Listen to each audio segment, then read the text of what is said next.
Happy Thanksgiving, Wolfpack fans. A brand new episode of the Pack Mentality Poppins podcast. As Hayden Hiley used to say, episode number 114.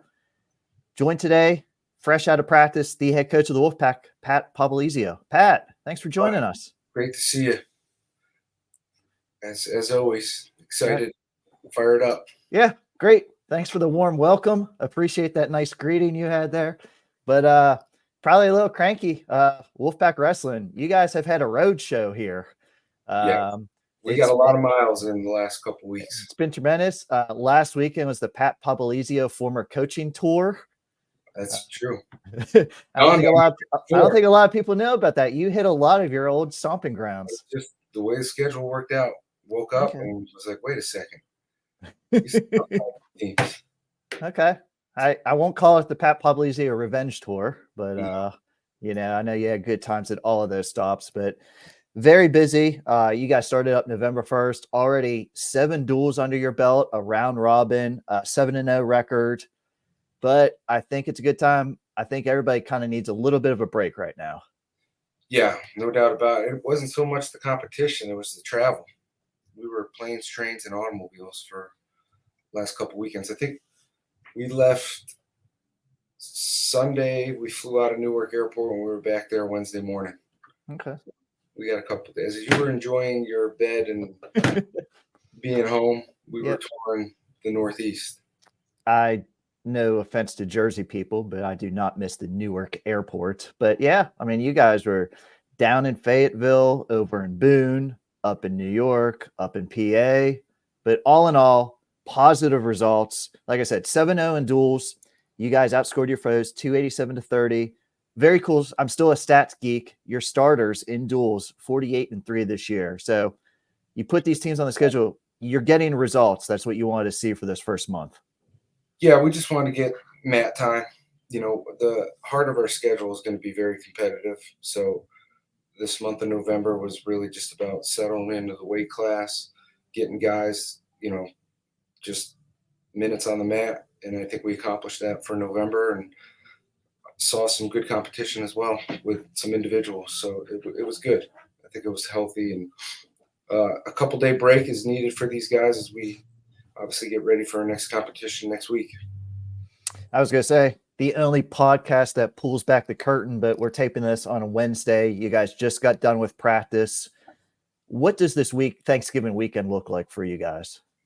Well, we went pretty good the last couple of days. Kind of did a format that we're going to see when we go to Vegas, just get back-to-back matches in so guys get a feel for that tournament.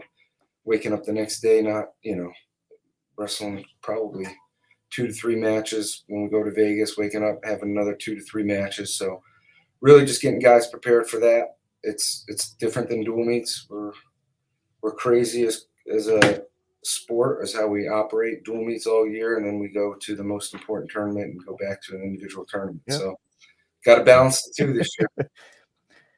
As you said, great competition come out. We're going to talk about the Cliff Keen, probably my favorite tournament of the year. I did not get invited to go this year, unfortunately. You actually get an extra ticket if you want to go. Yeah. I asked about it from a couple people and they said they would get back to me. Now on air. Never got back to me. But Vegas, great. I mean, Cliff Keen, we're going to get into it. I got some stats here. All right. But yeah, what are you doing this Thanksgiving yourself? Going to be cooking a turkey tomorrow morning and enjoying not traveling through an airport. Big green egg guy? No, I'm traditional. Put it in the oven. Okay. Some mashed potatoes, stuffing, and then we'll have some kind of dessert. I'm not sure yet. It'll be good. You get a veggie in there? Of course. I'm gonna have some. We'll get it done. I'll send you a picture. Cranberry. See, my favorite. I love the cranberry jello thing. I don't know what it's called. I can see that as something new. That's pretty good. Yeah. All right. School guys get off for a little bit of time too. Obviously, with so much travel, how the heck are these guys able to sustain their level in the classroom too?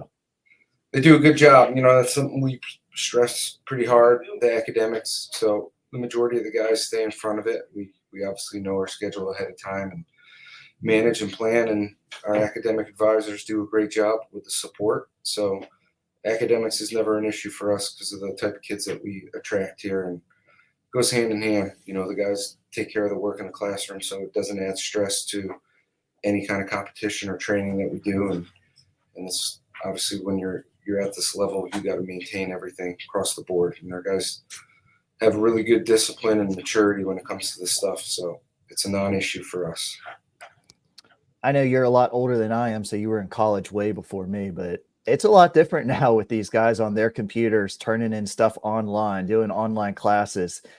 That's changed even in the last 5 years for you. Yeah.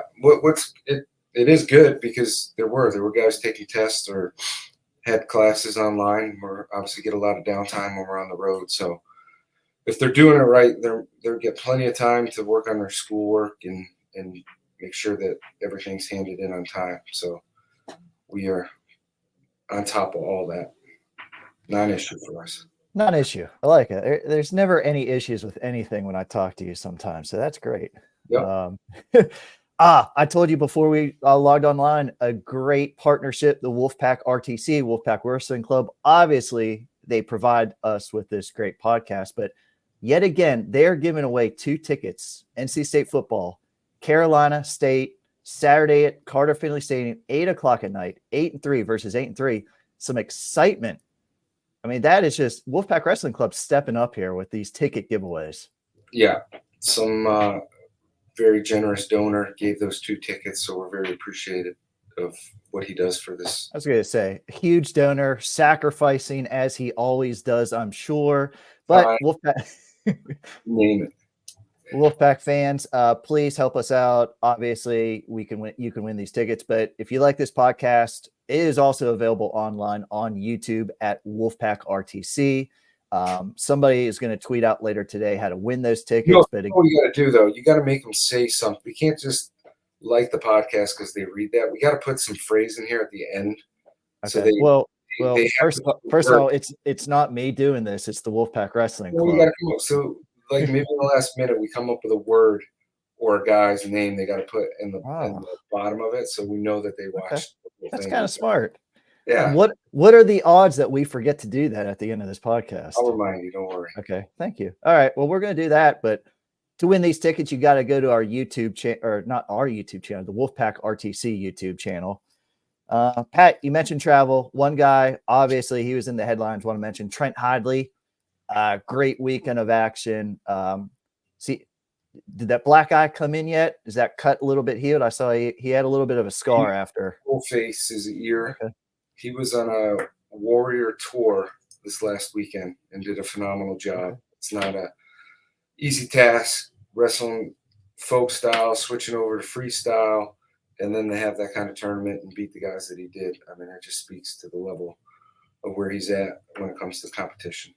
I was going to say, he was up with you guys for a duel against Army, then went down to New York. Wrestled Binghamton and Sacred Heart. What can you do? I was surprised he had a day off in between. I can't believe that, but no, it was good. It was, we went from Army when we drove up to Albany. That's when Trent went down to the city. Tariq met him there. He had to make weight Saturday morning, which was a couple pounds lighter than what he's used to. So it was a little bit of work for him, but I think it all paid off and made him better for it. As you say, a little adversity. I'm glad he actually had to cut weight for the first time probably this year. So I'm sure he liked it a little bit. Yeah, he likes to torture his body like that. Going down to New York, the Bill Farrell, obviously, it was a nice tournament. He even talked about, usually it's a lot of U.S. guys, but he really faced some foreign guys that he never saw before. He went to Japan, Canada, the Georgia guy in the semifinals, that 4-point throw. So much excitement. That was great. One of the best recent NCAA wrestlers, Alex Derringer from Oklahoma State, they met in the finals, and it wasn't a high-scoring affair, but Trent got done. He got the points that he needed and won the tournament, qualifies him for the Olympic team trials. So as a coach, what did you think about watching him and just the excitement that he won that great international senior level tournament? Yeah, well, first of all, Trent likes to compete. It's obvious. You see him at all the tournaments and any opportunity that he gets, he's at. And then to wrestle at that level, that match was one of the more exciting matches I've seen in a while. There Mhm. was a lot of great guys across the board in all weights, but for him to put it on the line like that and finally break through to finishing on top, he's been in a lot of these tournaments and knocking on the door, but it's good to see him getting rewarded, winning, getting his hand raised all the way through, which was really good, and obviously now qualifies him for the Olympic trials.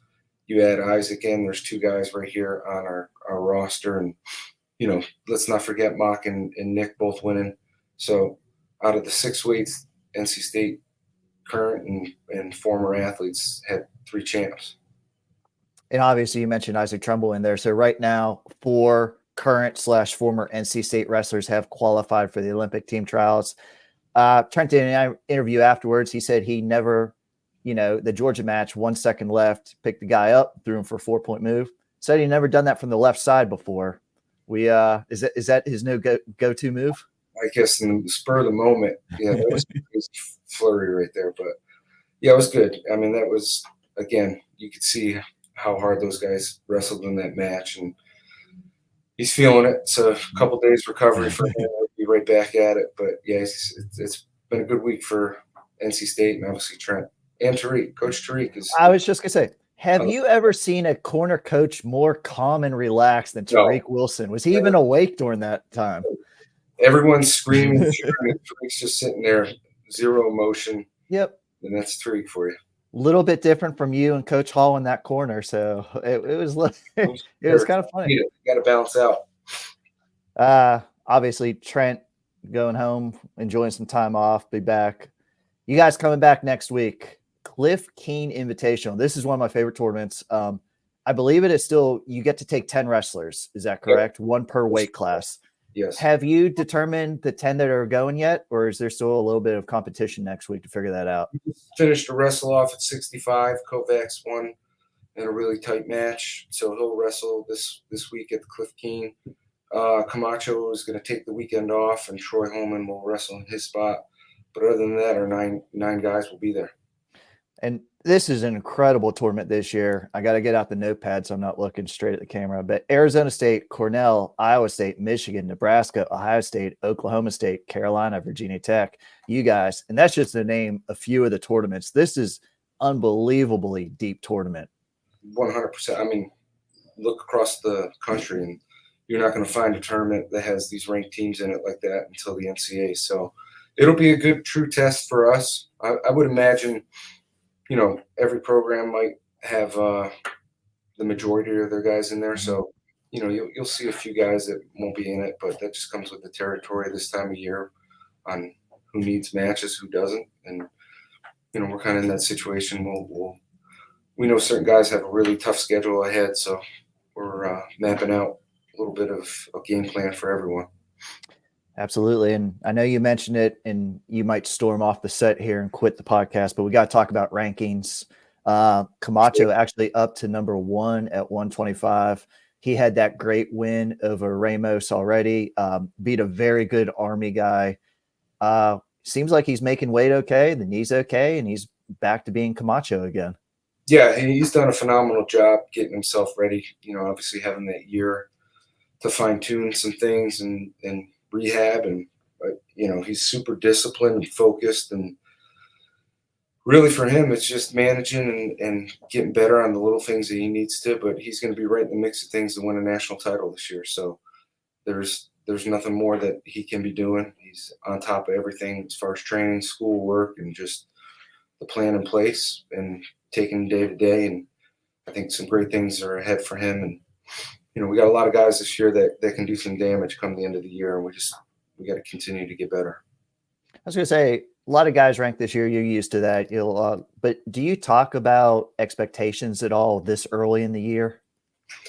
No, it's more about what we can do to get better and focus on ourselves and be the best that we can be. And we feel like we have multiple guys this year that can compete to win it. And you can go off the rankings. We got 8 guys that are going to be pretty high. So I think that puts them in a really good position come March, as long as they keep working and stay hungry and doing all the right things they need to do. It's obviously a long season. November is the start of it. You'll see some guys really hot in November, but you got to stay consistent. Your highs can't be too high and your lows can't be too low. And come March, we gotta make sure we're at our best. I thought you never looked at rankings. How do you know 8 guys are ranked pretty high? Because you tweet them out every 5 minutes. Ouch. Trying to give a little publicity to the program here, Pat. Come on, man. Rankings. What's funny is the rankings never match up to the seeding at NCAAs. Yeah. And there's a lot of complaint about rankings this year. It's people, the rankings are for fun. I mean, rankings are someone's opinion that don't have any say in anything that seeding at NCAAs. So it gets people talking. I like rankings. It lets, kind of skipping around here a little bit, but one guy I would definitely want to mention, he's a redshirt freshman. We kind of had expectations coming in the year for Dylan Fishback, but now we're kind of seeing some results. He had, I think, 3 ranked wins in a row here, including the Binghamton kid who was ranked in the top 10. Wolfpack fans obviously might not have been able to see too many matches yet because we've all been on the road, but what kind of wrestler is Dylan Fishback? Very dynamic, very composed, very skilled. He can score at any time, good on top. He's got all the tools and tangibles you need to be an elite D1 wrestler. And I think as the season progresses, he's only going to get better as he gets more matches and mat time. And that's what you're going to see out of a freshman, just constant improvement. A lot like Jackson last year. These guys match to match, learn from any mistakes that they made. And Dylan is, again, a student of the sport. He's been doing it his whole life and won at the highest level in high school. So that's going to carry over into the college scene as well. And he's going to be fun to watch this year. And he's a guy who's scheduled probably out of anyone in our lineup. I think he's going to be challenged the most. If you look off of the path that's going to be in front of him, he's going to see a lot of the best guys in the country. So it's up. Everything's up for grabs for him, and taking advantage of every opportunity, because I think there's probably 5 guys in the top 8 that he's going to have, and we match up in a dual meet with him. So he's going to hit all those guys at some point. What's he like off the mat? You seen his videos he puts out? I have. The day in the life of Fishback. It is a day in the life. Yeah. This is what I ate for breakfast. No, he's trying. He's doing a great job. Great kid, great family. We're very happy that he's here and a big asset to our program. Absolutely. Talk about, new addition to your schedule. Even better, another home duel. I think, correct me if I'm wrong, this might be the best. Now, granted, we had to wait for a little while, but this might be the best home schedule that you guys have had since you've been here. By far. We've talked, I think, 4 teams in the top 10, pretty close to it, right?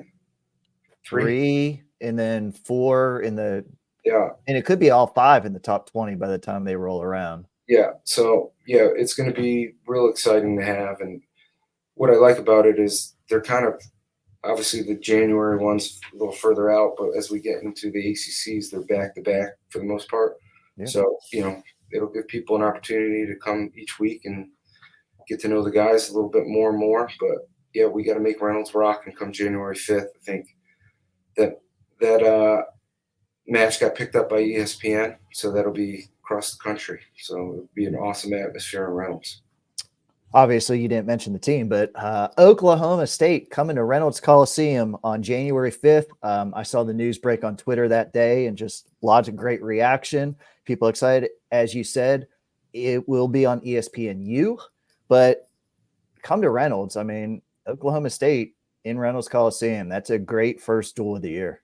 Yeah, there's obviously they bring a ton of history and tradition, and have across the board 10 really good guys. So there's not going to be a boring match, and that atmosphere will be real intense. And sure, we'll bring out the bells and whistles for that dual meet. So we'll make sure it's a show for people to come and watch and support. That's what's kind of now. Up until then, it's like, you guys might not have as many competitions, but this might be one of the toughest stretch. You have Cliff Keen, Invitational, Brian Reinhardt and Wolfpack, Cliff Keen Invitational, the collegiate duels, and correct me if I'm wrong, but you guys have Lock Haven, Northern Iowa, and Iowa State or Ohio State down there, No, and then Oklahoma State. I mean, that is just it's a grind. yeah, and we knew that going in, and that's kind of why November was where it was at, so we can get our mat time and get ready and get prepared, get guys in sync with their weight.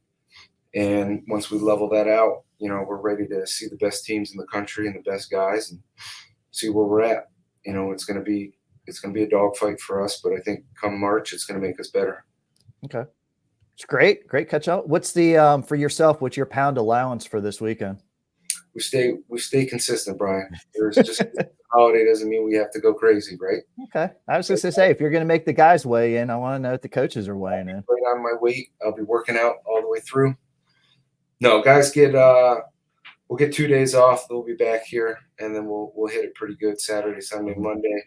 Recover Tuesday, fly out Wednesday, and obviously it's going to be a great tournament come Friday and Saturday. So great tournament, long tournament though. I mean, those are some long days. They're long, but they're good quality. I think this year they've eliminated any non-D1 team, so every guy in the weight is going to be a D1 athlete, and it mirrors a lot what the NCAA tournament's like, and it's much needed for this group of guys. They're ready to go and compete. Pat, great catching up with you. I think now you said we're going to give a secret word to see if someone can win these football tickets. I'm going to go with the question: what is Pat Popolizio having for dessert on Thanksgiving? Oh, that's a good one. Just one, and it can only be one. Let's go with pumpkin pie.